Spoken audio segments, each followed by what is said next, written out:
This is Serena Vincent from Cabin Fever and Return to House on Haunted Hill, and you are listening to the Don't Go Out There podcast.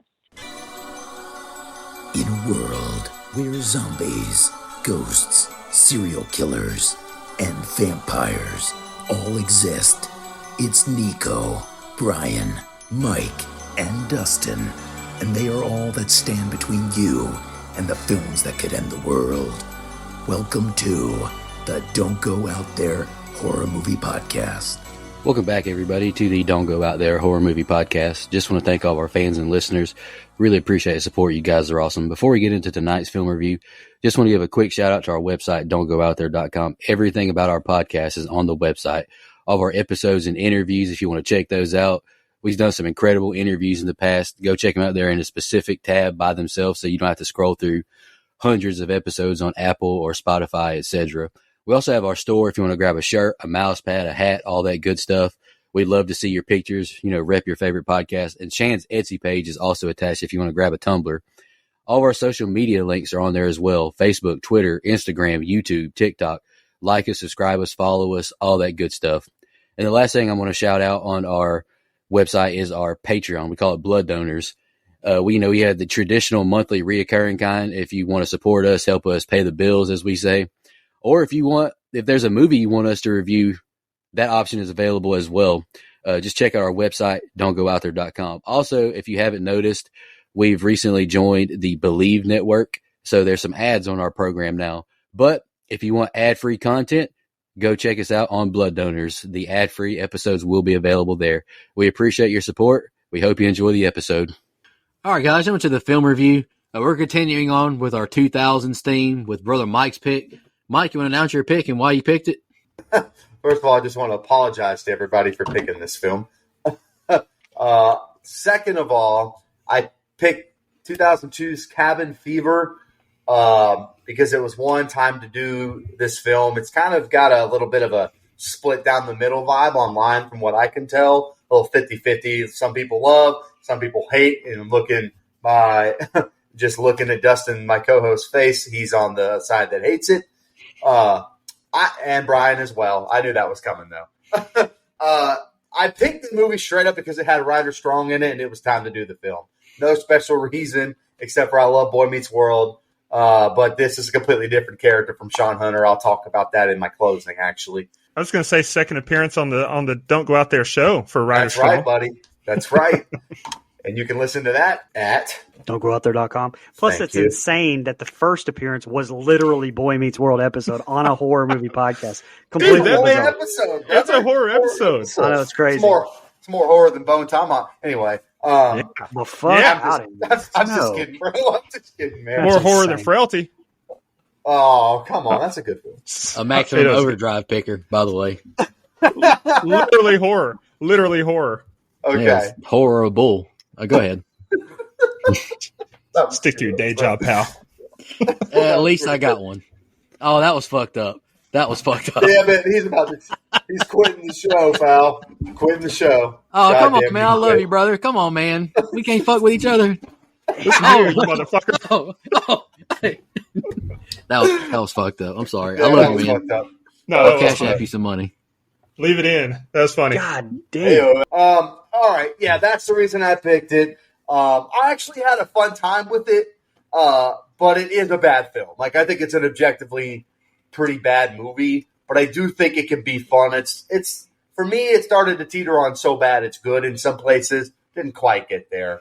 My biggest complaint is that I want these kills to be a lot better than they are, to be honest, for this kind of movie with the director that it has, Eli Roth. I fully expected better kills, and they're just not there for me. But again, fun, nostalgic cast, and my man Bert, and I know that everyone on this show will appreciate that, looks and sounds like fucking Rob Van Dam. To the voice, to his face, go look at it and compare it. Anyway, had a good time doing it. All right. I'll go next. Uh-oh. This man's on the love side. I had the great pleasure of meeting Mr. Eli Roth in the past few months. Very nice guy. Same. I respect him. I know the vision. I watched some interviews he done about this movie. I know the vision he had. and I completely understand that there is a cult following for this movie. Like if you follow, like if you get on our Instagram, look through the stories, there's those templates or whatever where people pick the 2000s movies. A lot of people pick Cabin Fever as one of their favorites. They do. Yeah, I am not one of them. I do not like this movie whatsoever. I've struggled to find anything positive that I do like about it. No offense to friend of the show, Serena Vincent. She's wonderful. She deserves every penny she got from this movie. And behind the scenes, me and Brian did an interview. She is one of the most patient people you'll ever meet too, because we called her through Skype and it hung up on her like 4 times in a row. So it took like an hour to do a 30-minute interview. So shout out to her. But yeah, I got to be honest. This is one of the movies that I hate the most that we've done. There's nothing redeemable about it. You got bad characters, bad dialogue. The kills are mid. It's not scary. And Deputy Winston is horrible. I don't have anything positive really to say about it. So yeah, I think the movie's terrible, but I understand why we picked it. Let me ask you this. If you had to, gun to your head, you have to watch one or the other, are you watching Cabin Fever or 3 from Hell? Gun to your head, and you can't pull the trigger. Yeah, that's not an option. I would pick Cabin Fever. Oh, just because it's got Serena Vincent and it's like 25 minutes shorter, but I don't like either of them. You picking this movie or Maximum Overdrive? Ugh, dude, fuck. Come on, seriously, Maximum Overdrive is fine. Come on. I don't like either of them. Maximum Overdrive, because you can get some laughs at least. Thank you. Jesus. All right, so Nico may remember, because I think, or it might have been him that I was texting whenever I was like, I think I'm going to try to watch Cabin Fever a few years ago, and didn't make it through the entire thing. When we, like you mentioned, we had the absolute pleasure of interviewing the amazing Serena Vincent. So then I thought at that time, okay, I'll give it another shot, because I really wanted to like this movie for her. Like, she was that awesome. But alas, it was to no prevail. I remember quickly why I didn't make it through it the first time, but I kind of had to make it through it this time. Thanks, Mike. And yeah, I still don't like this movie at all. It's unwatchable to me. And I say that meaning it. Like, I've tried to watch it on my own twice, and it is literally unwatchable to me. A lot of people say the gore is good, and really is it? Because to me, it's not really all that great. But everything else about the movie, the dialogue, the directing choices, I'm just not a fan of at all. And it's not an Eli Roth thing. I'd say I'm honestly about 50-50 with him and his movies, that I've seen up to this point. But come on, like this one's awful, right? I mean, come on. Yeah. And am I wrong? Did they remake this movie in 2016? Did I see that? Like, really? Yep. That's crazy. And it's got like a sequel. And it's like shot for shot. I haven't seen it. I ain't gonna pick it or watch it. Well, I think there could be good bones on the story. Good meat on the bones. That's it for a good story. It's kind of like Bones. You remember when we reviewed that one? I admitted, like, there's potential here for a good story if it's done right. And I think there's potential in this one for a good story. It's just not this. This movie was god awful. If Mike said it's split, some people love it, some people hate it. I have to believe that the ones that love it truly do it ironically. Like, there's no way people like this movie unironically, because it is bad. The acting and dialogue are horrible. Character decisions, stupid. And you guys have noticed I'm recording this episode in a Falcons Michael Vick jersey, because this movie killed so many fucking animals that PETA has to hate it. So I figured, why not just join in on that and wear the Mike Vick jersey? I mean, I've never in my life seen a movie have just so much violence towards animals that doesn't mean anything. Doesn't mean anything. And I'll get into it in the scene by scene breakdowns, but Jesus, this movie was just, this was a Costco sized tub of ass juice. I haven't used that phrase in a while. Well, and I am a little bit at least curious of the remake or even the sequel, only because of Evil Dead, that franchise. I hated the first movie. Like, I think the Evil Dead OG is awful, in my opinion. But I have come around on those the remakes are fantastic, I think. And so, So the issue I have in that comparison is that I think Evil Dead I truly believe he knew what he's doing. Like, this is bad. We're using claymation. Like, this is supposed to be so bad it's good. This one, I think Eli Roth legitimately thought, hell yeah, dude, I'm making a banger. This one's going to set the genre on fire. I do believe and that. It did. So I do believe that. That's where I differentiate those two movies. Very fair. Any more opening thoughts before you jump to the scene by scene? All right, Certain let's do events it. that call me sometime. Beat Mike to it. Damn it. I have it in my notes, pal. I'm still going to say that shit. Gimmick stealing motherfucker. It's good. All right, let's jump to the scene by scene. The film starts with Brian's favorite, nature shots. Henry the Hermit is walking through the woods, finding his dog lying on the ground. He finally realizes it's dead as blood squirts on his face and he screams. And we cut immediately to Marcy in the truck screaming, "No more finals," to some kids on the sidewalk. She yells at them to not go to college. It's a scam and sucks. They drive off, have some basic road trip banter until they make it to a general store. Paul sits on a swing with a random kid, Dennis, who snaps on Buddy, biting his hand. Jeff asks Tommy if it's smart to leave this kid out here. It could be a liability, and you might face a lawsuit.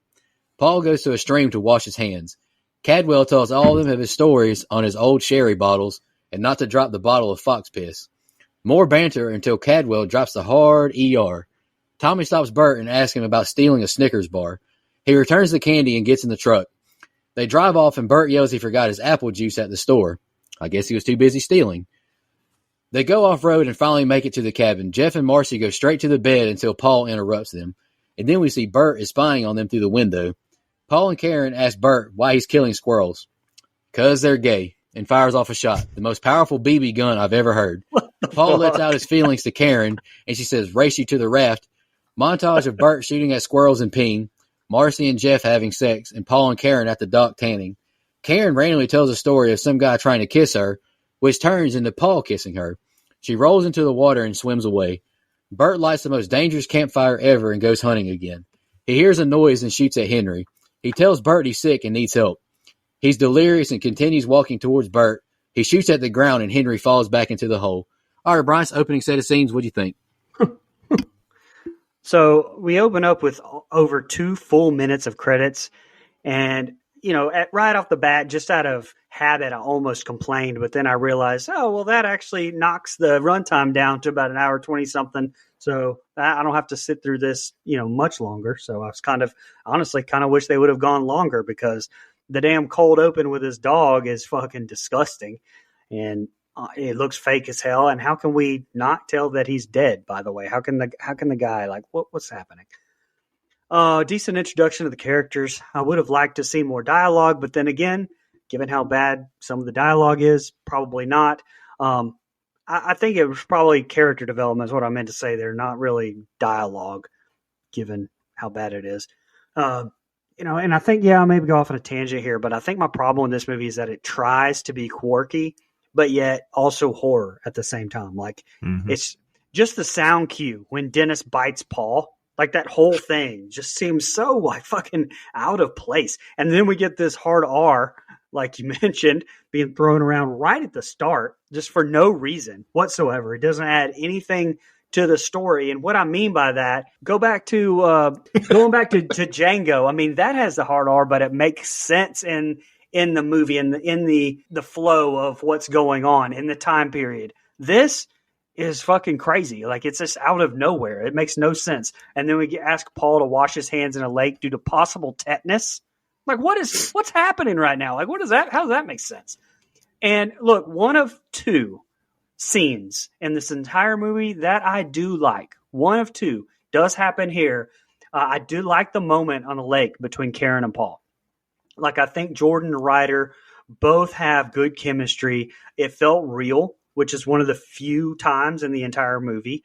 Jordan Ladd, by the way, is in Death Proof. I'm definitely picking that movie very soon. Sadly, though, I think it's Bert who has the most written for him, but it's just bad to me. The comic relief isn't. It's not funny. Like, stupid's funny, so it's not that. Use Chewie and Wade from the 09 Friday as an example. Like, I feel like that's comic relief that's done right. But again, I know that's subjective. I definitely buy him as a fucking moron, but I don't buy his performance for comic relief, if that makes sense. Yeah, this movie opens with like the longest fucking credits ever. And then we get dead animals. So we're really off to a just fucking shaky start here. You beat me to it by 3 minutes, Dustin. Serena Vincent, draw me some time. Honestly, the first time I saw this kid, I thought it was a dummy. I was not convinced it was a real human, so that was interesting. And Jeff is a real fucking douchebag, but in certain areas of the movie, and I'll point this out as they come, he's almost the only one that's kind of smart. Like, he's a dick, but he actually does some of the smarter things out of everybody, but whatever. They did this whole N-word bomb to set up a joke that wasn't even funny at the end of the film. That's it. Yeah. One joke later. That's the only reason it's in here, and it's dumb. What did I miss that? I missed that whole. At the very end, At the very end. Yeah, there's black guys enter the story. He tells them a gun. He calls them his N-words, and then they're all playing music together as the credits roll. Why did I must have fallen asleep by then. I think you just gave up, buddy. You gave up hope, man. And it's bad. It doesn't fit. I know they're trying to kind of sell this whole scary mountain town place, but here's the problem. None of those people that are in this store at that moment are black. So that doesn't do anything. Anyway, my man Bert stole a goddamn Snickers. Like, out of everything you could have taken in that store, he stole a single Snickers bar, bro. And he probably eats it vein down before you say anything. I was going to say, you've probably stolen a couple of Snickers just to get that texture. I don't like Snickers. I don't like just Snickers. to get that texture. Buddy, I don't like nuts. I don't like nuts, okay? So that ain't what I heard. Go ahead. I do love a good trip to the cabin, but why is this like named Bunyan Mountain? That's fucking weird. And like some of the stuff you guys have already said, I feel like he tried way too hard to get kooky and scary, and it ends up coming out this weird imbalanced mess. Like, also Sean Hunter being a cockblock, not in my universe, not ever would Ryder Strong, Sean Hunter, be a cockblock to anybody. That is not how he operates. He's always looking out for his people and himself. Bert is funny sometimes, like you said, Brian, but again, there's too much Bert. He's overexposed. He's in the whole movie, and it's not a well enough written character where I want to see him the majority of the time. He should be sprinkled in lightly as comic relief, and he's not. He's like a big main character, and I just don't like it. Okay, so I have a question. I didn't look this up. I probably should have, so I apologize. What, the budget? No, I did, asshole. God damn it, I haven't missed in like 3 years. It's been like 3 years since I missed that budget. Haven't lived it down yet. Jesus Christ. Anyway, what I was about to ask, Dick Stain, is at the beginning of the movie they say they're college graduates. Like even the plot synopsis says they're college graduates. All their exams are done. Yeah, they could be midterms. That's fine. It's fucking fall outside. They are swimming in this lake with no shirts on, laying out in the sun on the dock. It's fucking fall. They made it seem like they had just graduated college. That's the way that I took it. So unless I missed something, it's supposed to be summer and the fucking leaves look like an Iowa football game in the background. Like, it is not, it makes no sense. And I don't know if there's a reason for it. I just missed it or what, but it starts to bug me when they're on that dock. I do like that scene, Brian. I agree with you, but it kind of like removes it from me when I'm like, God, it's probably fucking chilly outside, man. And they filmed this at Mount Airy, North Carolina. It was probably pretty fucking cold when they did that scene. Anyway,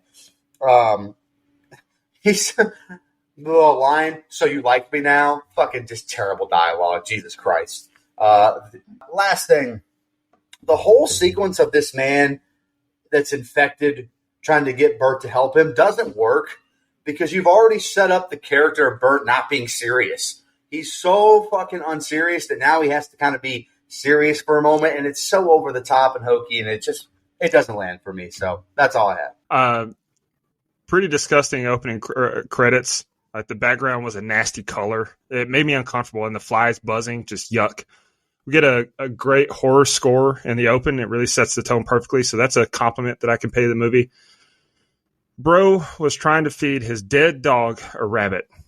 What a fucking idiot. Like, we clearly saw blood for an extended time before he ever lifted the dog's leg. The hell was that about?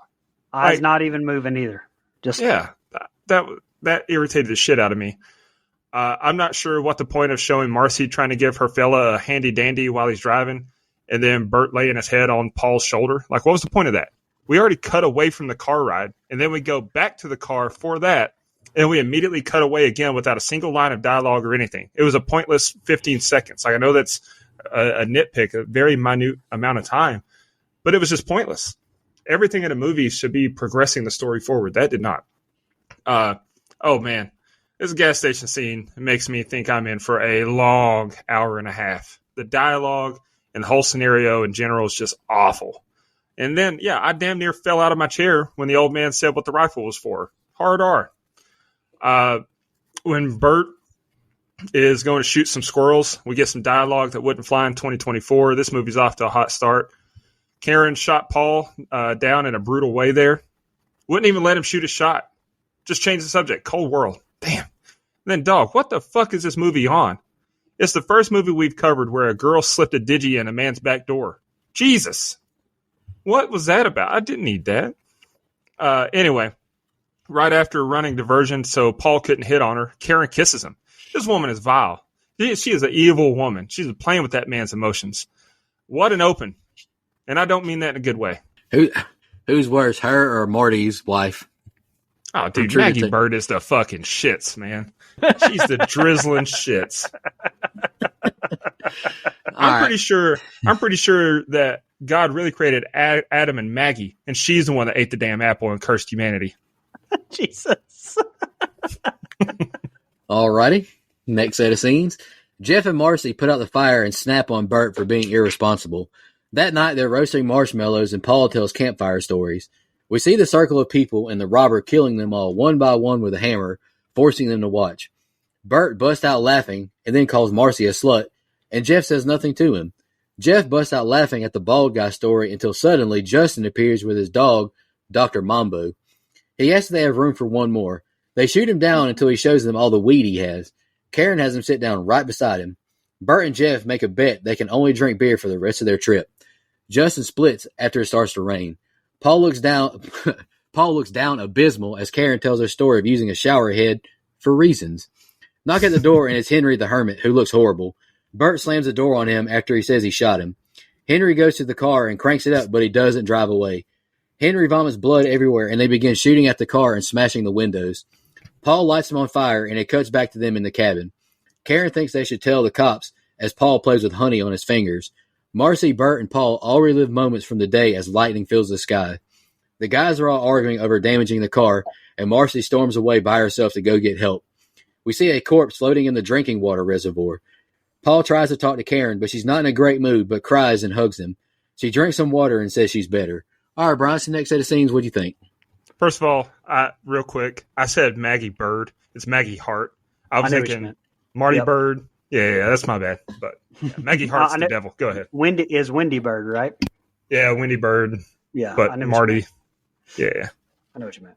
All right, so yeah, man, this campfire scene again. Ryder does well, so it's not his acting in this. And I mean, even just him telling the story may have been fine. I don't know, but showing the cheesy flashbacks as he tells it did nothing for me. Like, I didn't need that. It wasn't scary. It's not even relevant to anything going on in this movie. And it just felt like totally unnecessary filler. And look, speaking of filler, like including Dr. fucking Mambo and Eli Roth, like good jump scare. But otherwise, like, are you kidding me? Yeah, a doctor being a dog. Ooh, faced. Like, what is the point of him even being in there if he doesn't like come back? But I wrote that down, but then I asked myself, and honestly, though, really, I get it. If I made a movie, I'd write myself in it as well, but I'd probably do it more like Quentin did in From Dusk Till Dawn, if I'm being honest with you. And man, the hiker in the car, it doesn't really make any sense to me either. Like, why did he just get in the car and start revving the engine? Like, did he not know how to put it into gear or something? Like, it's just fucking crazy. And then Jeff telling Bert, who very obviously shot into the dirt to not hit the car, then immediately busting out his own windows. Like, I don't understand. I mean, it's a little shit that takes literally no effort to make sense. And, you know, why the hell is Paul playing with honey and then letting it drip all over the table? Look, That's how you get fucking ants, by the way. And you aren't getting that deposit on the cabin rental back, big dog. You're fucking everything up around here. I'm just saying. Well, look, I did laugh, and I probably wasn't supposed to, but Karen telling Paul, we lit him on fire. Like, I don't know, it's just the line delivery or just the whole thing being just so outrageous. It made me laugh, whether it was supposed to or not. And I'll just say my biggest issue with this entire plot, and I'll shut up. What fucking water supply is just open like this? And even if it was, like, where's the filtering? Because, to say the cabin, for example, or anywhere else, because if it wasn't filtered, it would look like mud or just disgusting water, because literally anything could get in the water. Like, you wouldn't be able to drink it anyway, even if it wasn't tainted with some nutso flesh-eating virus, which in no way, by the way, would contaminate it that fast with that much water that was in there. So anyway, just throwing that out. Bert using Smokey the Clown instead of Smokey the Bear was actually pretty funny. One of the few funny actual pieces of dialogue there. Mr. Sean Hunter here, he's going to be Sean Hunter the whole episode, so just get used to it. He had a pretty fucked up childhood with these stories he's telling, man. This man had it worse than Jeffrey Dahmer did. Jesus Christ. Honestly, this whole scene with Eli Roth, and it fucking blows, man. The whole scene sucks. I don't give two shits about Eli Roth or his fucking dog, man. And I'm just not sure I would take weed or beer from this guy. I don't care how old I was. I'm good. Thanks. You look kind of scary. It's just the character that Eli's playing, this over-the-top skater, bro. Like, I can't stand it. It's really fucking annoying. But they're leaving because of the – see, this goes back to what I was talking about in the first set of scenes. They're leaving because of the rain, but they were cool swimming in the lake in the fall. I mean, what's the problem here? Anyway, whatever. Then my man Bert admits full-on bestiality. Right here, out in the open. Not sure I would do that. I mean, had a dog lick his balls and put something up and say, that's no thank you. It's fucking weird, man. Just would not admit that out loud. These dudes' batting averages are awful. They can't hit a fucking thing with these bats, dude. They missed every swing. And honestly, seeing them set on fire was a cool scene. But then we do this weird thing, and I don't know, maybe someone has an explanation. Why do we keep seeing these flashback visions of everything that go in reverse? Like a flashback, but everything's done the opposite way. They're a waste of time. They're done. They don't tie to anything else I saw. Anyway, then I know there was a scene that probably drove Brian nuts. He just didn't have it in his notes. This long tracking shot of a water pipe. Like, it was nature. There's a giant water pipe, and it's just this long tracking shot showing the pipe. You could have just shown that pipe for a second, and we all would have got the message. Like we didn't need. First of all, pause. I'm not looking at pipe all day. Second of all, I would have much rather seen nature shots the entire hour and a half than what we got here. That's fair. Fair enough. I just wouldn't drink this water out of the cabin anyway. Sorry, I'm a water snob, but definitely wouldn't drink this cabin water.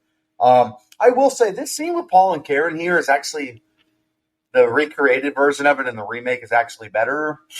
I don't know if that's like a hot take or anything, but just throwing that out there. I think it's better. But anyway, that's all I have. So Bert shot old boy and had no intention of going back to him. Damn, man, what a piece of shit. I'll let the whole Snicker staff from the racist go, but this is too far. I draw the line here. The campfire story itself is fine. We get stories like this in these kinds of movies all the time. But yeah, Brian, the cuts to the murders, that was weird. I don't know. It's just weird to shoot scenes for a story that doesn't tie into the actual story that we're watching. Right. So it was pointless. When Grim walks up on the group with his dog, that was some of the worst dialogue I've ever heard. Ooh, faced. Holy shit, this is terrible. And it's Eli Roth himself, of course. Makes so much more sense. I agree with you, Brian. Like, we see Stan Lee in like every Marvel movie up until he died. We see Quentin Tarantino in a lot of movies. We see M. Night Shyamalan is in most of his movies, if not all. You don't have to make it over the top and absurd. But what's worse than that? Hearing that Bert was having a JO session and he didn't stop when his dog got in the mix. What the fuck? And then a crazy line of thinking. Dude is sick and spewing blood from his mouth, so let's shoot him and set him on fire. These may be the worst people to ever live. Yes. So, my thoughts thus far through two sets of scenes, my God, people actually like this movie. That's about right. Yeah. All right. Jeff and Bert make it to a farm, seeing a woman disembowel a pig who snaps, but because she can't eat the meat, it's all infected. She takes them inside and they tell her about chasing the guy away. But they find out it's her cousin Henry and they panic and leave. Marcy is canoeing and makes it across the lake. We get a Texas Chainsaw style shot of Marcy walking to the house and she yells out if anyone's home as she enters.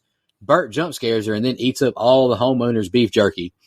Deputy Winston, the best character in the movie, can't stand this guy, knocks on the door saying there was a lot of commotion last night. Paul tells him the story and Winston writes down the notes. However, Winston is more passionate about partying than getting them help. Winston rides off on his bike and we see Bert and Paul washing the truck now. Bert says she likes him until suddenly Dr. Mambo shows up. They panic until Marcy shoots a gun in the air, scaring it away. Jeff wants to leave now and they agree they'll tell the cops. Karen feels nauseous and goes to lie down. Bert says he can repair the Jeep enough to make it drivable. Paul goes to the room with Karen, giving her another glass of water. She asks him to stay as we see Jeff shooting at the dog to keep Bert safe. That evening, Paul begins caressing Karen's face and body until he feels blood all over his hand once he goes under the blanket. Her thigh has a massive flesh wound. He washes his hands and yells for Marcy. Paul calms Bert down and Jeff appears somehow not hearing anything that just happened. All right, Brian, it's the next set of scenes. What do you think? Oh. All right, well, I mean, this movie could have been over in 30 minutes had Jeff and Bert not freaked out and ran off for no reason. I mean, I get that they were scared, but Amen. she didn't know anything and could have called the mechanic, just had him come out. Meanwhile, we don't. And so then what was their plan then? Walk all the way there and try to find the exact same mechanic? It doesn't make any logical sense, and I'm trying to put logic where it doesn't need to go, I guess. Definitely caught the Texas Chainsaw nod with the shot of Marcy approaching the cabin across the lake. No complaints here. Both this one and the 03 remake with Beale were fantastic uses of said cinematography there. Something else I want to complain about is, like you mentioned, Nico, the casting of these secondary characters, like Deputy Winston here, who shows up at the cabin. This deputy doesn't even seem believable as a human being, much less a deputy. And let's talk about that blood on the truck that looks like paint. It looks real bad, real bad. Mm-hmm. And the cleaning, come on.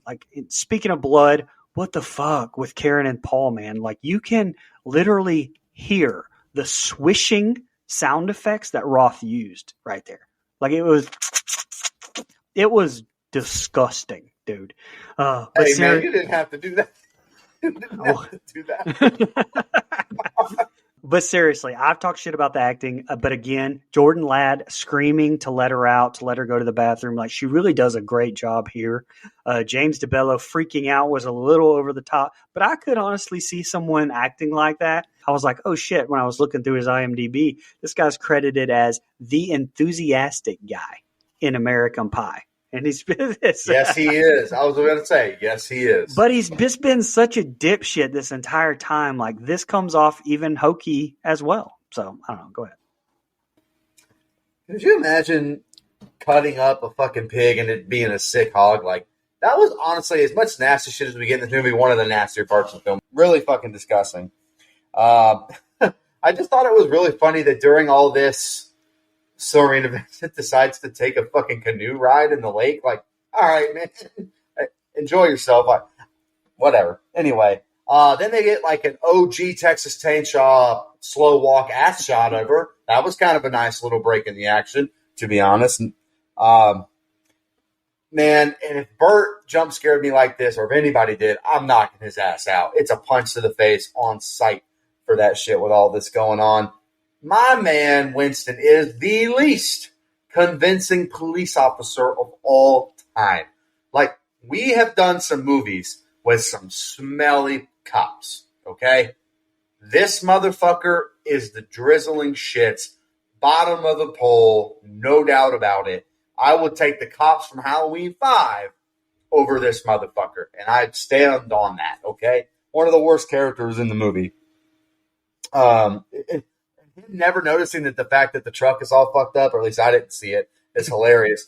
When this dog starts to run up on them, Sean Hunter acts like he's going to throw the sponge he was cleaning with at it. What the fuck was that going to do? That shit was hilarious, man. I thought it was funny. it's just anyway. This is like a weird sexual scene that we get here with Paul and Karen because she's asleep. It's he kind of woke her up out of a dead sleep. Didn't that? Never gave any hint. Just did the thing. All right, whatever. Maybe it was just me. Then we get, like Brian said, this squishy sound, which man, Eli Roth, what was you doing, dog? You didn't have to do all that. Yep, just like that. And the last thing I will say is this is where Bert becomes an immediate no for me. Like, he's way over the top, screaming for no fucking reason, acting like a moron. No thank you, man. He started to bump down my list of characters here. So earlier, when I said that PETA has to hate this movie, this is what I'm talking about. We get a dead dog in the open. Bert wants to shoot squirrels because they're gay. And now we get a pig sliced open. Okay. What you said, though, Brian, Bert and Jeff freaking out the pig farmer's house. Why? There's no way she would have found out who they lit on fire. Why wouldn't they just get the damn tow truck? It's not logical. It makes no sense. This movie should be over now. One positive I'll give, though, when Bert says if the cops knew, they'd be at the cabin, and we cut to the cabin, and there's a knock at the door, and it's a cop. Well done. I don't know. I like that. That was good. The cop, though. Maybe I'm the only one, but I was looking at my phone typing notes when I watched this because I'll admit I only watched this piece of shit one time. There's no way I could have watched it twice. But when I was typing when the cop first appears and starts talking, so I wasn't looking at the screen. If you close your eyes, he kind of sounds like DJ Qualls. And honestly, I'm a little disappointed that it wasn't him. Would have been much more entertaining. But the cop, he's way too calm about seeing a blood-covered truck. Dewey would never. Not sure why it was shot in slow motion when Dr. Mambo approached Paul and Bert. That was weird. I guess the only thing in the entire movie, I think, that was shot in slow motion. So, pointless. The camera lingering on the teacup and the score getting all spooky when Karen drinks some tea. That's good foreshadowing of the plot. That was a positive, I guess. Like, that was fine. But then, now, Paul, what exactly did Karen do to make you think she wanted you to finger blast her while she's sleeping? The fuck? Then at first I thought that the Red River was flowing, but turns out she's much worse. She's sick. That's a tough scene. Did not like anything about that. Not getting any better, man. And there's still over 45 minutes to go. Bro, Dewey is fucking Sherlock Holmes compared to this guy. Damn right. Compared to most cops, if we're being honest. Dude, Dewey is Benoit Blanc compared to this guy. Look. That's from Knives Out, Brian. Have you seen Knives Out yet? Yes, I've seen Knives Out. Thank you. I thought you didn't watch. I haven't. Oh, Dustin, change it immediately. No, here's the thing. I thought you seen Knives Out. Glass Onion's on Netflix, but Knives Out, the first one's not, and so I'm not watching the second one until I've seen the first one. I'm not paying $3 to rent it. That's weird. It was on Netflix. Okay, It was for a long time. They're not until they added the second one. They have no connection. But anywho, inside by the fire, they check each other's bodies out for flesh wounds. The group gets a mattress and they escort Karen to a shed so she can isolate. She cries that she wants to go home, and the others go to find help. Later on, Marcy brings her some food, but she says, "You better close the door, Marcy." Wouldn't want to infect anyone, as she rips another cig. Paul is staring at a man's wife through the window and is threatened with a gun and runs off. The group all argues amongst themselves about making their own meals and sleeping alone. Bert and Jeff fight until the meek Paul snaps and stops them. He says they must work together and all talk. They hear a dog outside and see Dr. Mambo trying to get into the shed with Karen. They yell out to her, but no response. Next morning, Bert gets a truck to crank up and he yells for everybody to come on, let's go. They check on Karen and see her legs covered in wounds. Bert runs back to the Jeep and begins hacking up blood and sees he has flesh wounds on his pelvis area. Karen hacks up blood all over the windshield. They notice Bert doesn't look too well and he grows impatient and drives away. Jeff gets his beer and takes off telling Marcy to stay away since she insists on touching Karen. All right, Paul checks on Marcy, who is crying, saying they're all going to get sick. It's like being on a plane you know is going to crash and suddenly she's riding Paul. Hell of a transition. He takes a leak pouring Listerine on his dick, and Marcy looks in the mirror seeing flesh wounds forming on her back. Brian, that's the next set of scenes, and I can't wait to hear what you thought about them. literally the worst set of scenes in this fucking movie with the shit that makes no sense in this goddamn set of scenes. Like, they're putting her in the shed. Like, what? What kind of even sense is that? Like, you can't leave her in the fucking room and just shut the door? You're right, Dustin. These are literally the worst people of all time. Yeah. And honestly, just like on a technical note, the lighting in this movie, it looks like there's a street lamp all the time on in these wood scenes. Like, yet it zooms out on the cabin and it's clearly not the case. Like, it's bad noticeable. I mean, and I get in movies that there's always got to be some sort of lighting on these shots because you won't be able to see them. But what? It looks like there's literally a spotlight on everybody. And what happened here with Karen? Like, they shoo the dog away. Then they call out her name. She doesn't answer. So what do? They just go the fuck back inside until the morning. Like, that's it. They were just like, oh, she's probably asleep until we find her the next morning, which, by the way, the Jeep miraculously runs now. What? Like, what? What? What about this super red paint blood that Bert is coughing up now? And his first move is to check his dick. Like, come on. I laughed my ass off when she coughed right back into the car, too. Like, I mean, they just cleaned that shit up. Like, and I wasn't supposed to laugh, but I thought that was funny as hell anyway. And, oh, my God, just come on. Like, all this shit going down. And Eli Roth is, you know what this needs? A sex scene. Like, don't get me wrong. Friend of the show, we love you. You're amazing. But this could possibly be the most unrealistic, unneeded sex scene ever put on film. Like, what sense does that make? Like, there's a fun fact that I'll read at the end here about this scene and the back and forth that Serena and Roth went with. But, hey, man, speaking of realistic, we went 13 seconds, and then first thing we went with is to pour Listerine on your dick? This script, man, is something. Go ahead. Yeah, I'm sorry. That was funny, Brian. They finally do what is the smartest thing in the whole film, which is check each other for flesh wounds. Like, that's like the only smart character choice I think anybody makes, minus Jeff. Also, imagine you something bad happens to you and your friends just throw you in a fucking shed. Just shoot me in the head. What the fuck are we doing here? Don't throw me in the shed like a goddamn wounded animal. What the fuck? Hey, I can't even blame. I mean, if we're being in the real world here, I can't even blame Sean Hunter for stopping in that window. No, I'm just kidding. That's a little creepy, bro.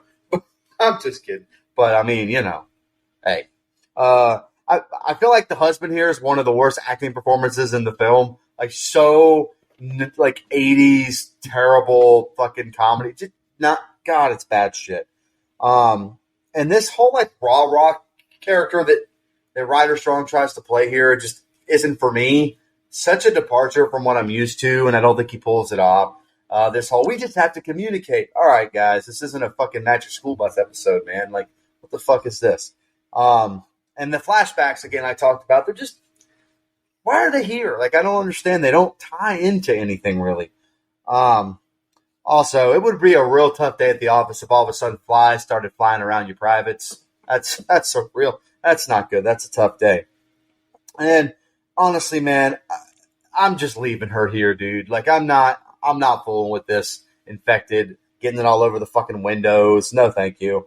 And when Kevin walks away, is the douchiest walk ever. Like, just, God, you're such a douche. I know it's a pointless sex scene. It's unrealistic. It doesn't make sense. And it's definitely something that Eli Roth just threw in. It's definitely realistic. I mean, it was only 13 seconds. I don't know about you guys, but that was realistic. Yeah, no need to brag, Brian. Hey, easy, killer. What the fuck? Make the rest of us look bad over here.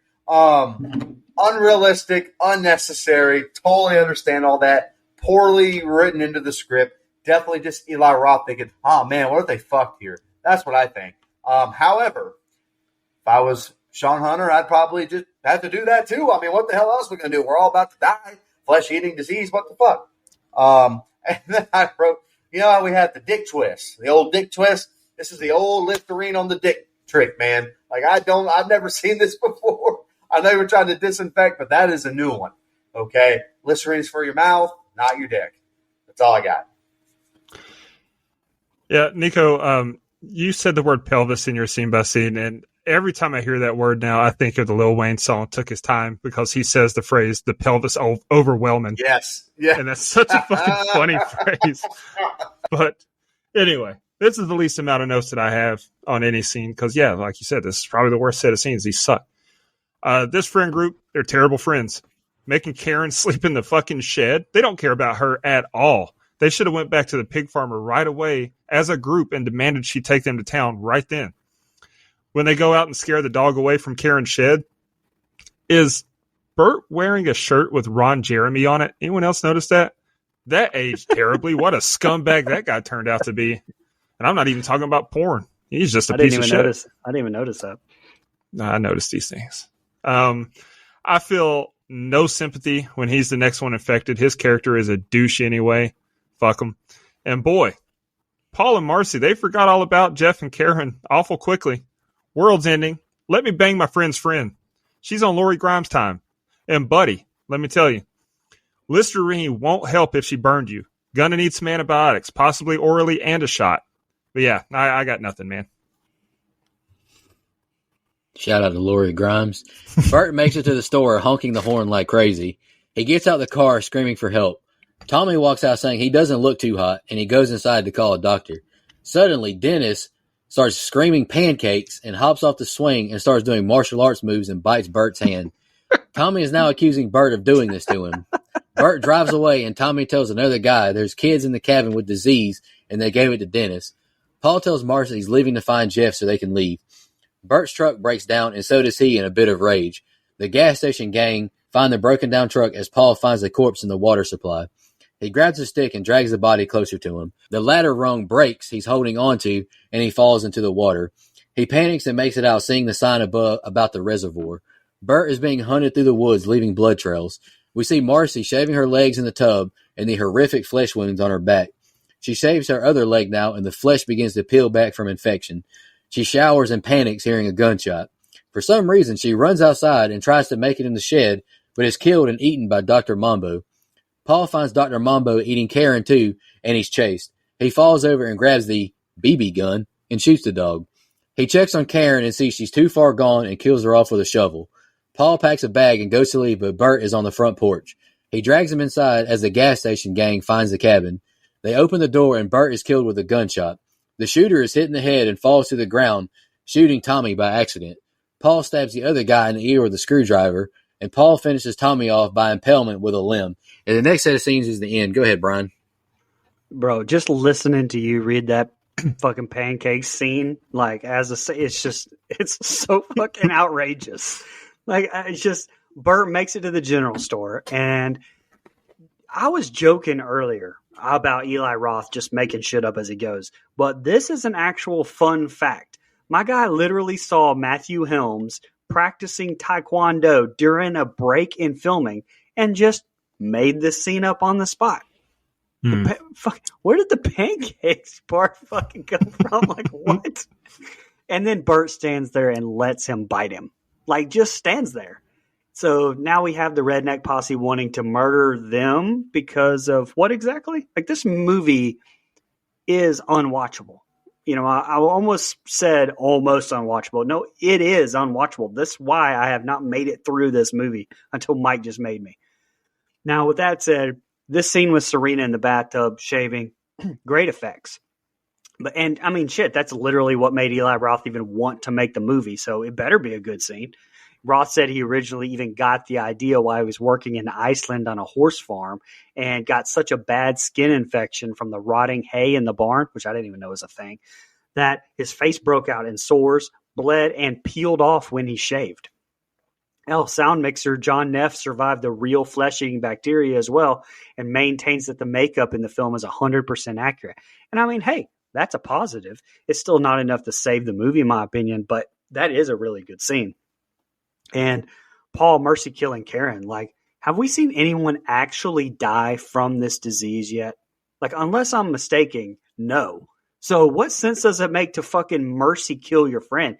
You know, like, could you have not picked something better, by the way, or sharper that didn't mean, like, when you beat her to death with a shovel, it had splashing red blood everywhere? God damn, dude. Like, You kill a guy later with a fucking piece of wood or whatever. You could have done it here. Jesus. Again, the color blood they use in this movie it's terrible. It's like super bright red. It's just not good. Corn syrup, man. That's what they used in Carrie. That's from Scream. Woozy here, man. Anyway, I don't have a whole lot here. Man, I knew, like, they're back at this gas station thing, and again, characters that I just don't care about. I kind of forgot they were in the movie to begin with till we got it here. It was weird to see Serena Vincent with the old Freddy Krueger back. That looked, honestly, the effects do look good in this movie, or at least I think. I think the skin kind of rotting off and stuff, I think that stuff looks pretty good. If I had to make a compliment here. These town bumpkins look like the farmer rednecks from South Park to me, so I thought that was funny. Also, Ryder Strong poking a dead guy with a stick reminds me of that episode of Family Guy where, hey, you want to poke a dead guy with a stick? Which I'd never seen until that episode, so here it is again. This man basically inflicts his own infection on himself. Like he fell in the water because he was fucking around with this dead guy. Like, what are you doing, man? Like, it's just the last. Honestly, I know that she can feel the wounds on her back, but the last thing I would do if I had an infection roaming around was shave anywhere, shave my legs. Again, the effects look good, so not a complaint. Just I just think there's dumb characters here. Another off-screen kill that I fucking hate. And then having to kill Karen was probably pretty tough. So I thought that was a good choice, like a mercy kill, like you said. And the one, bright spot here, that's all I got. This screwdriver to the brain kill I actually really, really like. To get in there through the ear, screwdriver, I thought it was pretty fun. Probably the best kill of the film to me. So, yeah, Bert makes it back to the store, but I did find it amusing that they took the group's advice from earlier and they put up a sign saying, "Don't sit next to Dennis the Menace." That was good. But why the fuck did the little bastard jump up and start doing karate moves? The hell is going on in this movie? Was Eli Roth on a Stephen King bender is what I put in my notes. And what you said, Brian, I did not know that. That makes a lot more sense. Like he saw and was like, oh, fuck yeah, let's put that in the movie. Insane. And then why did Bert just let the little bastard bite him? Like he didn't move at all. The fuck? Okay. Then they take off after Bert with a gun. So we have a new threat for our gang. As if a virus that kills you and rabid dogs weren't enough. Now there's another group of killers in the mix. Okay. Now, I'm no expert.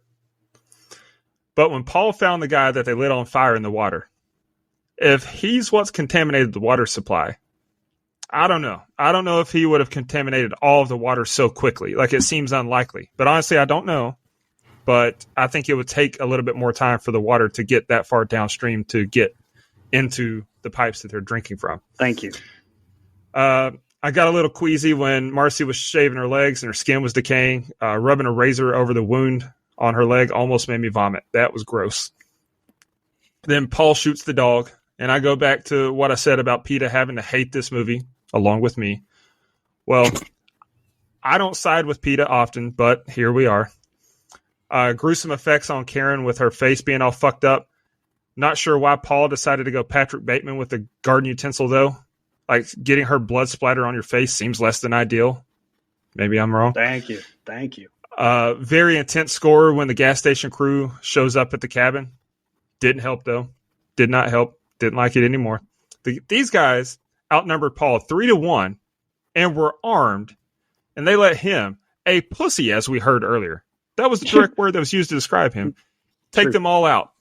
Okay, let's get out of here. All right, here's the end. Paul runs through the woods looking for Jeff, yelling not to drink the water. Paul finds Justin's body mangled in a cave. Paul drives away and notices his flesh wounds on his hand as he fixes the mirror until suddenly he runs into a deer that gets lodged into the windshield. He shoots a deer and the truck shuts off. Deputy Winston is partying with some kids as a bloody Paul arrives. He apologizes about the tow truck and offers a ride. Winston gets a radio signal about killing the kids on site if found. Guitar Man hits a harmonica man in the mouth, lodging it in his throat. That was pretty gnarly, I can't lie. Paul kills Guitar Man, then hits Winston with a baseball bat in the head. Paul passes out in the road and a truck driver drops him off at a county hospital. He relives moments with Karen until he wakes up in his bed. The sheriff asks him how he got the disease, and he walks out with the doctors. Doctors tell the sheriff they're not equipped to handle this. Sheriff says, put him in the car and I'll handle it. Paul's in the backseat of Winston's car, who swigs a beer. Back in the woods, Jeff wakes up a drunken mess and stumbles down to the lake. He makes it back to the cabin and sees all the carnage. He finds Bert's dead body and continues looking through the cabin. He weeps, saying they're all dead, and I made it. He begins to celebrate that he made it with hands to the sky like Daniel Bryan until he walks outside and is gunned down by police. Sheriff and his crew light the corpses on fire and investigate the cabin more. 2 kids get a cooler full of contaminated water and have a lemonade sale. The cops are the first customers, and then some black folks arrive, and Cadwell goes inside and gets his gun. He hands them the rifle, and they exchange the N-word with one another. The whole town begins to drink the lemonade, and the film ends with a truck driver who's delivering spring water, driving away with a cup of lemonade. Brian, what'd you think about the ending? Wow. First off, is that possibly the fakest looking deer on planet Earth that he runs into? That may be, like, it's the worst thing I've ever seen, quite possibly. And there's just no need for that fake deer scene, like, at all. There's no need for any of that at all. And then we have orders from the police to shoot them on sight because of what exactly? Because, again, has anyone in this movie died from this disease and I miss it? No, I don't think so. I really think everybody got killed from other means. Then what is this hospital scene? Like, doing the same weird shit that The Shining did with the bunny in one of the passing rooms? Like, did you see that? Like, kind of mimicking the bear scene and the bear blowjob scene from The Shining?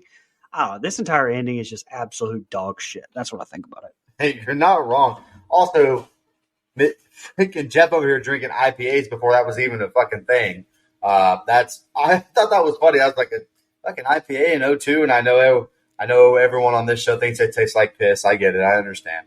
Gross. I'm the only one that doesn't.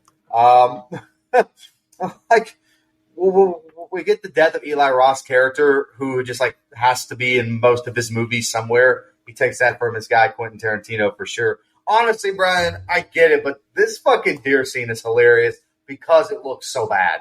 Like, these fucking like hooves and shit, like trying to like scratch at a Ryder Strong is fucking funny, man. How about Sean Hunter having more kills in this movie than Freddy Krueger has in Freddy vs. Jason? What the fuck, man? How all of a sudden he becomes this badass? I don't get it. The whole scene in the hospital feels so drawn out. And then we get Winston again, who I was hoping we didn't have to fucking see in this movie again. And of course, here he is being way too involved. Jeff has a satisfying on-screen death because he needed to die. He was put on in this movie to fucking die. And I was happy to see it finally. And then this whole, I talked about it earlier, but they bring the N-word back around for one joke, and it's really fucking lame, and it doesn't hit. I don't know. And then they play fucking old gospel slave tunes and sing them together. Just no, thank you. Not good. Well, I mean, that's what Swing Low, Sweet Chariot. That's right there, big fella. Anyway, that's all I had. I thought the ending just fell super fucking flat.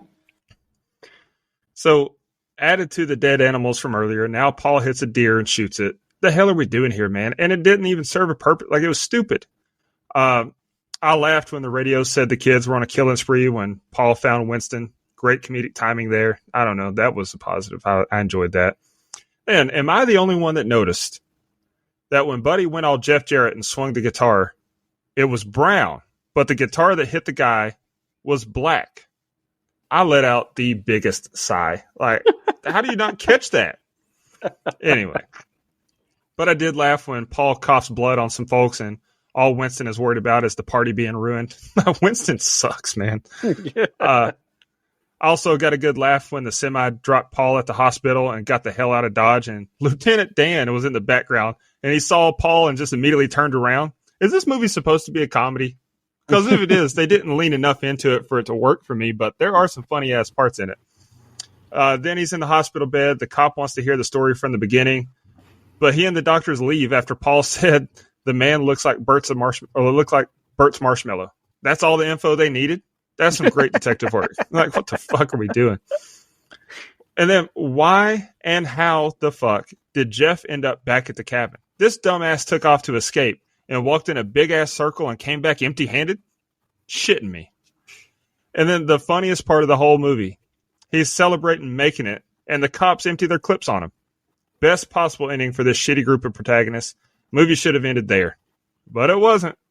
We get the whole dead Paul and the lemonade water supply stuff, and the black people showing up to get their rifle. Come the fuck on, man. What? Thank God this viewing experience is over. Yep. All right, let's jump into social media comments and questions. I got Instagram. Started off with former blood donor. Really appreciate it. Missy Hutchinson Wall commented, "Can't wait for this one," with 3 exclamation marks. All righty. Dana Tucker 48 commented, "I love this movie. No questions, though. I'm currently watching The Strangers Pray at Night and then The Witch because of you guys. Both I've seen more than once. Can't say it enough. I love you guys." Thanks, Dana. We appreciate that. Thank you. Digital Bath commented, "Best twist ending in movie history. IDGAF." I'm giving you the Cat Williams, Shannon Sharp look right now. Hey, I respect your opinion. All right. Nick A. Batista commented, "This was the strangest episode of Boy Meets World. I can't believe Sean Hunter went to a remote cabin and didn't invite Corey Matthews to come along. What would Mr. Feeney think about this?" Then he followed it up. "Love the show, fellas. Looking forward to hearing what you all think about this one. Brother, if you like this movie, you probably aren't going to like the way we feel about it." Sorry, guy. Jordan Zeger commented, "I've avoided this movie ever since I saw a part of the shaving scene as a kid.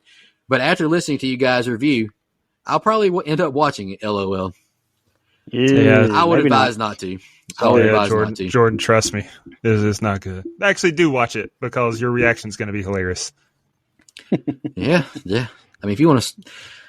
There's better ways you can spend an hour and a half. I'll just put it that way. Salty O Soul commented, "I want to ask, do you think this could really happen in real life? A water virus? Plus, I love how Eli Roth decided to be the pothead in his cameo. Laughing emojis, he's crazy." I'll touch on 2 things. Eli Roth is only the pothead because the actor they hired backed out. So he just filled in. He actually wasn't supposed to be in that role. I saw that in the interview he did. He was still god awful. That doesn't exchange that or fix that part. But this virus can really happen. I saw where he touched on that. I think Brian touched on it as well. He got that. He got a flesh-eating virus, and he brought up another virus that spreads in America. I can't remember the name of it, but it's some kind of flesh-eating virus. Like he said, 2,000 Americans get it every year, and it's a flesh-eating virus. It can definitely happen.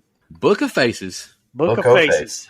Cole McAlexander. I remember when we first rented this movie to watch, the skin peel scene. Oh, trauma for a 9-year-old. Michelle Mirza. I just watched this for the first time after you guys said you were reviewing it this month. I had a lot of fun with it. Sorry, Michelle. Sorry, Michelle. Joe Swinford. Every girl who has ever seen this movie thinks about it when she shaves her legs. I believe that. And then Eric Doolittle replied, "I've never shaved my legs, and I still think about it." So, all right, I'll do X now.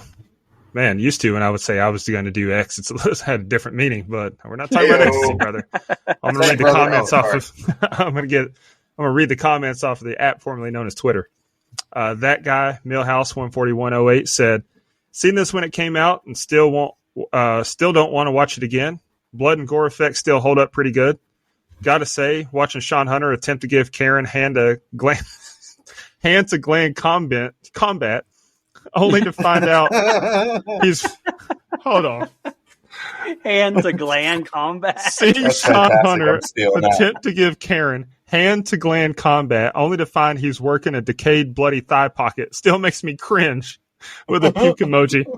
6 out of 10 for me. Brother, that's a 10 out of 10 comment. That shit was good. That is. That's fantastic. Randy Smith, Go Dogs, said, "I really enjoyed this movie. Plus, it was the first movie me and my wife saw in theaters while we were dating." The fact she stayed with you, brother, congrats, because I would have called it off after seeing this piece of shit. Jesus. Mookie said, "Love this movie. Got me started into the, quote, torture porn, eye roll emoji era. Also watched this with my mom, and to this day, she brings up the leg shaving scene when we start talking about movies, LOL."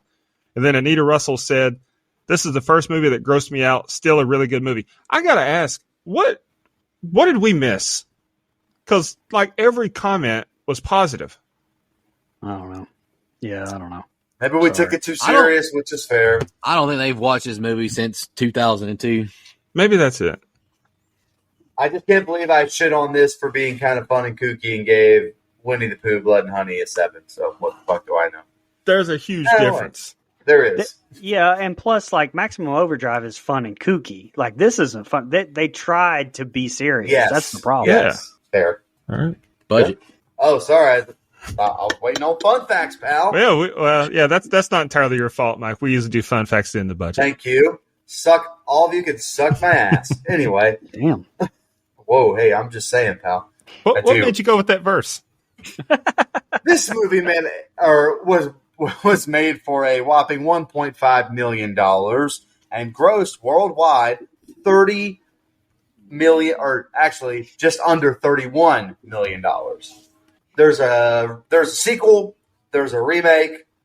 Why there's a remake for a movie that was only that old, I'll never understand. But Have you seen the sequel?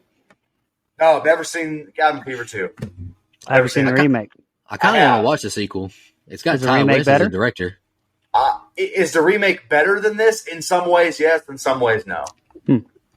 Less bad kookiness, for sure. Huh. Nico, I did notice that Ty West directed the second one, so I kind of want to see, but I do You're too. not wrong. That's a good idea. He's about to have the best horror trilogy in mankind, so I'm ready to tune that's in. why Maxine is coming A24 month, fellas. Let's go. relax. Let's relax. Wow. It's my It's pick. good. What's wrong with that pick? No, I'm saying Nico, best of all. No, let's pump the brakes here.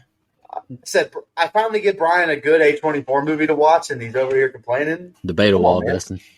All right, let's do fun facts. Brian, do you have any, or do you want me to go? Yeah. Go ahead, Fun because I have facts. one Skippers. really long one. So go ahead. Pause. I've got a few that you may or may not have seen said. If I do, weekly disclaimer, just cut it. Crew member Robert Jones took home the decapitated body prop. Decapitated. What did I just say? Decapitated body prop once the film wrapped, and was pulled over while driving home by police officers at gunpoint who thought the corpse in the passenger seat was real. The police held Jones at gunpoint until they were able to confirm the lifelike body was only a prop. This one blew my fucking mind. Peter Jackson stopped production on The Lord of the Rings: The Return of the King 3 times to screen this movie for the entire crew. Jackson was so enthusiastic about the film, he gave director Eli Roth publicity quotes. Those two movies could not be further apart as far as quality goes. What the fuck is Peter Jackson doing? And I'm glad that we did the budget before the fun facts tonight, because I have this one. The movie had the lowest budget of any Lionsgate film released in 2003 at $1.5 million, and was their highest grossing film of 2003. It was also the most profitable horror film released in 2003. Saw, 2004, another horror film released by Lionsgate, would beat this film's record the following year in 2004 for highest grossing film over a similar low budget. That's okay. People were going to see it. Support cinema. Eli Roth originally intended to play Deputy Winston himself, but Giuseppe Andrews gave a really impressive audition. So, Nico, I'm glad you said that about there was another actor supposed to play the stoner, because I originally thought Eli Roth was going to play Deputy Winston. And then he's like, oh, Giuseppe killed it, so let me just write myself into this movie somehow, because that's what it felt like. But to know that character existed blows my mind. Out of 347 films shown at the 2002 Toronto International Film Festival, Cabin Fever was screened last and became the highest selling movie at the festival. Nearly all of the 9 studios who engaged in a bidding war had passed on the movie at script stage. Oh, I can see why. When Marcy sleeps with Paul, it wasn't meant to seem so sudden. Scenes that were filmed but not included in the final movie show Marcy and Paul becoming closer before it happened. Probably should have left those in, because that did seem rushed. Right. Lionsgate Films bought the movie for an undisclosed sum in the, quote, high 7 figures, with an 8-figure commitment to prints and advertising. It's the most money Lionsgate has ever spent acquiring a motion picture. What, again, I ask, what did we miss? What am I missing here? This movie's got fans, man. It just happens to not be us 4. And the last one I've got is a fun one. Serena Vincent was in Not Another Teen movie with Chris Evans, who's in Scott Pilgrim vs. the World with Michael Cera, who's in Superbad with Seth Rogen, who's in the A24 movie, Brian's favorite, The Disaster Artist. In that movie, The Disaster Artist, there's a movie poster hanging on the wall in a scene. The movie I'm talking about, the all-time classic, Ready to Rumble, starring David Arquette. Oh my God. A movie poster. Dude, Movie poster. So I've been doing that A24 watch through, and I watched The Disaster Artist, which is based on a real life story, and it's batshit crazy. Definitely go watch it. It's hilarious. James Franco, Dave Franco. But he's auditioning for a role, and he's in this like office in a studio, and there's movie posters hanging on the wall, and one of them is Ready to Rumble. One of my favorite fucking movies. Nice. All right, Go so ahead. bear with me. This one's kind of long. So, like I said, and like I mentioned during the review, this is kind of the details on that. So, during her sex scene with Ryder Strong, Eli Roth wanted Serena Vincent to be completely naked, but Vincent, who had previously played a student who never wore clothes in Not Another Teen Movie, like we just mentioned, was concerned that overexposing herself would lead to her being typecast as a nude scene chick, and refused to bare her rear in Cabin Fever. The standoff, this is how fucking bizarre Eli Roth is, I guess. The standoff between the director and actress became so intense that Vincent informed Roth that if he truly wanted a naked ass in the scene, that he would have to get another actress to play the role of Marcy. Eventually, the two hammered out a compromise. Vincent would show 1 inch of her ass on the film. No more, no less. When the scene was set to be filmed, Roth brought a ruler onto the set and literally measured 1 inch of Vincent's butt crack. Bed sheets were then taped to Vincent's ass at the designated level before the sex scene was shot. Ironically, Vincent later volunteered to bare her breasts in a scene that didn't call for them during the bathroom scene where she discovers the rashes on her back. The script had her wearing a robe. But anyway, she wouldn't do another nude scene in a movie until the short film Man-Child in 2007, where she was totally nude during a skinny dipping scene. How bizarre is that? Dog, Like, that's just... I'm crying thinking about Eli Roth sticking a ruler in this girl's ass. Like, what the fuck are we doing? So it's crazy. I wish I'd have read that when we did the interview. I might have asked her about it. Hey, we met our crack quota. 1 inch. So tell me about this 1 inch deal on Cabin Fever. Imagine it being someone's job in the freaking editing room to make sure you don't get more than 1 inch of her ass crack.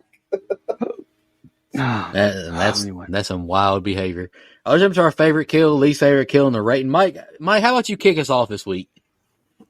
All right, so my favorite kill was actually the screwdriver to the head. I actually thought it looked really cool, and a very creative kill. My least favorite is honestly, almost all the rest of these kills suck, to be honest, which is really upsetting considering the director, who's behind the movie with Eli Roth and some of the kills he's had, Hostel and some other movies like even Thanksgiving, which I know I'm the only one that seems to like it on this show, but there's some good kills in it as well. So just kind of some disappointing kills with small little mini rant here. So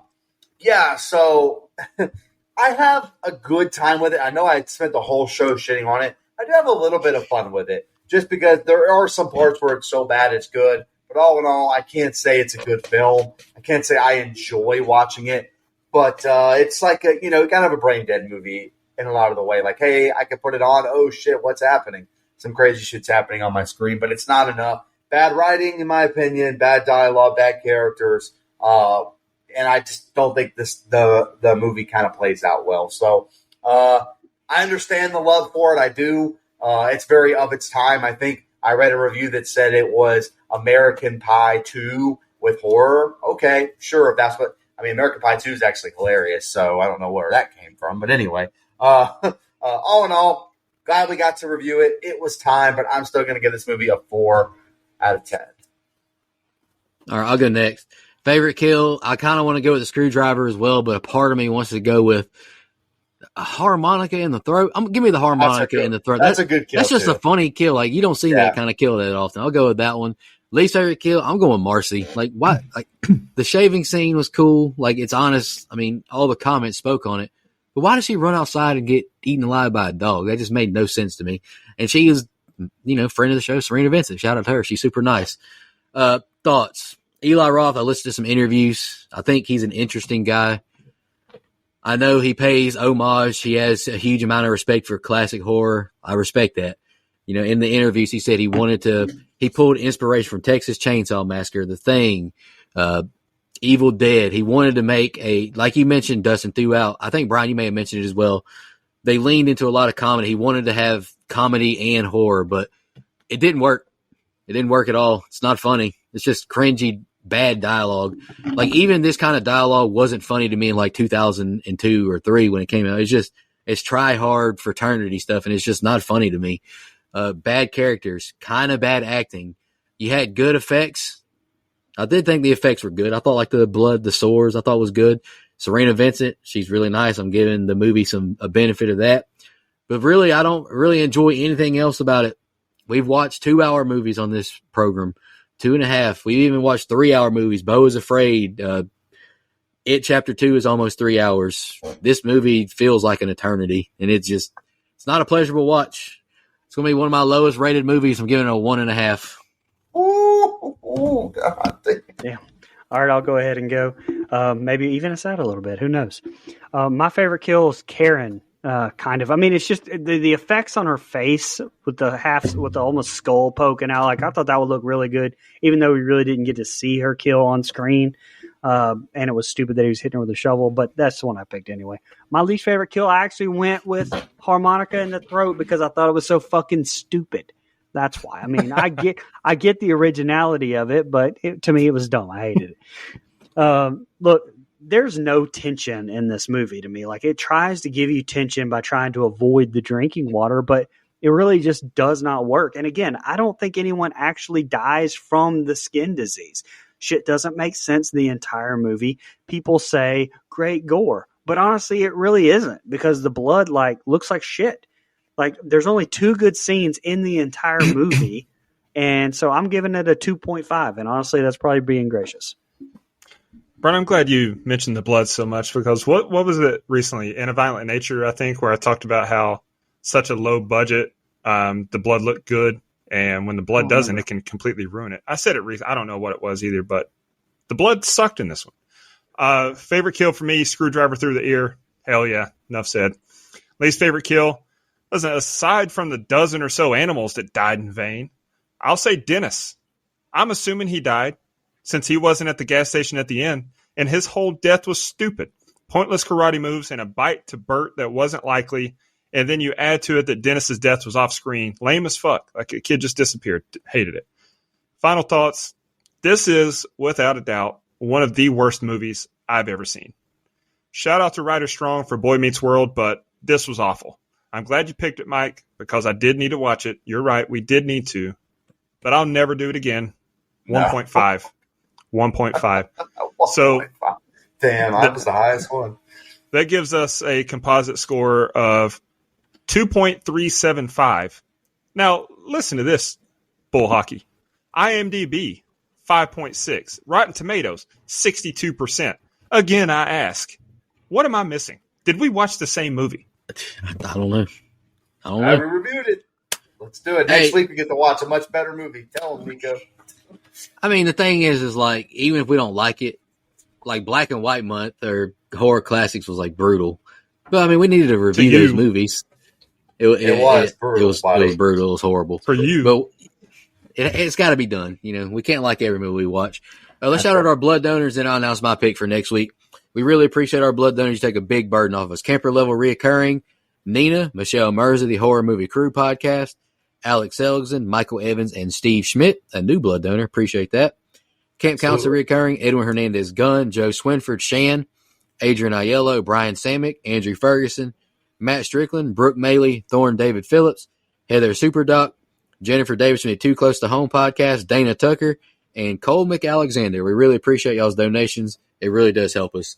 Absolutely. My pick for next week is a pick that it's a movie that I picked. You can ask Mike and Brian many, many, many times. Put it on the calendar. We're going to do this movie next week, or we're going to do it in a couple weeks. Then I changed my mind like the week before. We're doing 2006's The Hills Have Eyes. I think it's a really good remake. It's a good movie. It's brutal. I'm pumped. This is one of the movies when we sent our original list around 5 years ago. I'm pretty sure it was on there. Oh, yeah. before This we is a started brutal doing one. it different. Yeah. This is this to me is kind of one of those, whenever you say 2000s horror movies, like really a remake and really bloody and violent, this is one of those that come to mind. Like the 2000s were a gory, gore porn and remake decade. So, I mean, I think this fits the bill perfectly. We appreciate y'all listening. Wasn't a huge fan of Cabin Fever personally, but I know it was one that needed to be done. And it's got a lot of fans, so I hope y'all enjoyed our review. If we were too critical, comment, let us know. Appreciate y'all listening. Y'all have a good one. Just want to remind everybody,